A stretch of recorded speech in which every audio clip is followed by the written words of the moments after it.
السلام علیکم ورحمۃ اللہ۔ حیض کی حالت میں اور نفاس میں خاوند بیوی کے پاس نہیں جا سکتا، مثلاً اس سے جنسی تعلق قائم نہیں کر سکتا، یہ بالکل حرام ہے۔ اس کے علاوہ وہ اس کے ساتھ بیٹھ سکتا ہے، لیٹ سکتا ہے، کھا پی سکتا ہے، اس میں تو کوئی گناہ نہیں۔ اس کے ساتھ جنسی ملاپ کرنا حرام ہے۔ اس صورت میں عورتوں کو بھی بالکل تعاون نہیں کرنا چاہیے۔ کچھ عورتیں وہ خاوند کی محبت سے مجبور ہو جاتی ہیں، اللہ تعالیٰ کے فرمان کی حکم عدولی کرتی ہیں، تو اس صورت میں بالکل خاوند کی اطاعت نہیں ہے، یہ بالکل ہی ناجائز اور حرام کام ہے۔ کتاب و سنت میں اس کی پرزور مذمت ہوئی ہے اور اس سے روک دیا گیا ہے۔ سورہ بقرہ میں 222 نمبر آیت ہے، اللہ تعالیٰ ارشاد فرماتے ہیں وَيَسْأَلُونَكَ عَنِ الْمَحِيضِ، اور لوگ تجھ سے حیض کے متعلق پوچھتے ہیں، قُلْ هُوَ أَذًى فَاعْتَزِلُوا النِّسَاءَ فِي الْمَحِيضِ، کہہ دے وہ ایک طرح کی گندگی ہے، سو حیض میں عورتوں سے الگ رہو۔ وَلَا تَقْرَبُوهُنَّ حَتَّى يَطْهُرْنَ، اور ان کے قریب نہ جب تک وہ پاک نہ ہو جائیں۔ تو اس آیت میں عورتوں کے قریب جانے سے مراد ان سے مباشرت کرنا ہے، اس سے روک دیا گیا۔ اور سنن ابی داود میں 3904، جامع ترمذی میں 135 نمبر روایت ہے، سند اس کی حسن ہے۔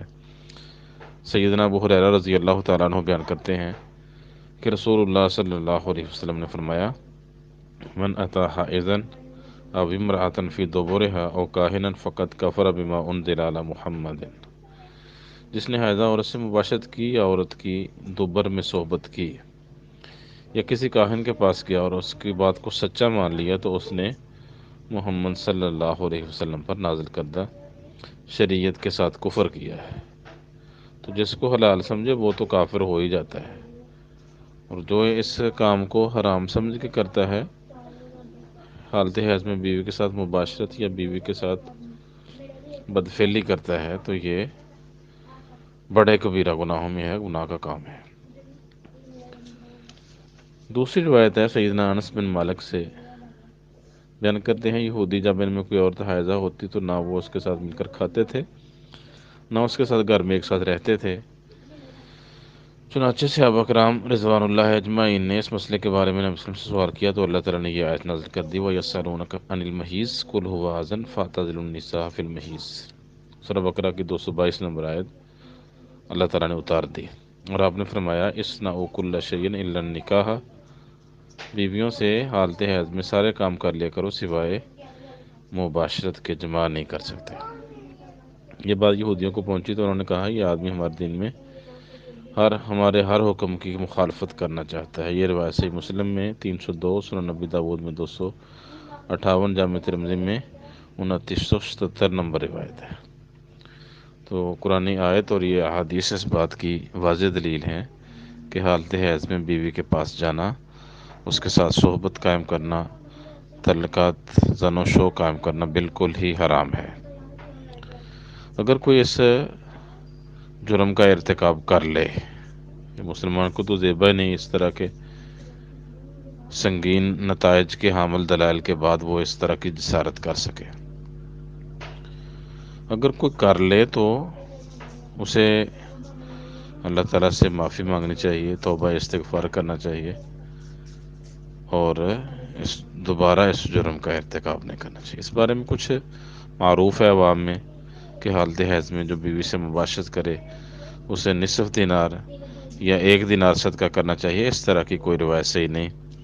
پہلی روایت جامع ترمذی میں 136، سنن نبی داود میں 266، سنن نسائی میں 290 نمبر روایت، سنن ابن ماجہ میں 640 نمبر روایت ہے۔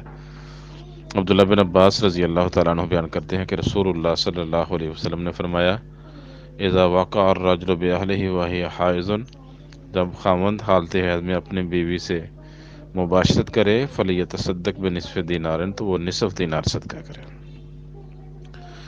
تو یہ روایت ضعیف ہے، اس میں خسیف ضعیف راوی ہے، اور شریک بن عبداللہ القاضی مدلس بھی ہے، ضعیف بھی ہے، اور یہاں تدلیس بھی کر رہے ہیں، تو یہ روایت بھی ضعیف ہوگی۔ دوسری روایت ہے جامع ترمذی میں 137، سنن ابن ماجہ میں 650 نمبر روایت ہے، عبداللہ بن عباس سے کہ نبی نے فرمایا اذا کان دمن احمر فدینار، جب خاوند اپنی بیوی سے حیض کی حالت میں جمع کرے تو اگر خون سرخ ہو تو 1 دینار جرمانہ ہے، و اذا کان دمن اسفرا، جب حیض کی رنگت زرد ہو، فنصف دینار، تو اس میں جرمانہ نصف دینار ہے۔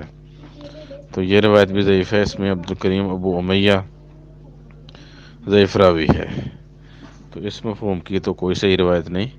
باقی اس طرح کا کوئی جرم کر لے تو اسے اللہ تعالیٰ سے استغفار اور توبہ کرنی چاہیے۔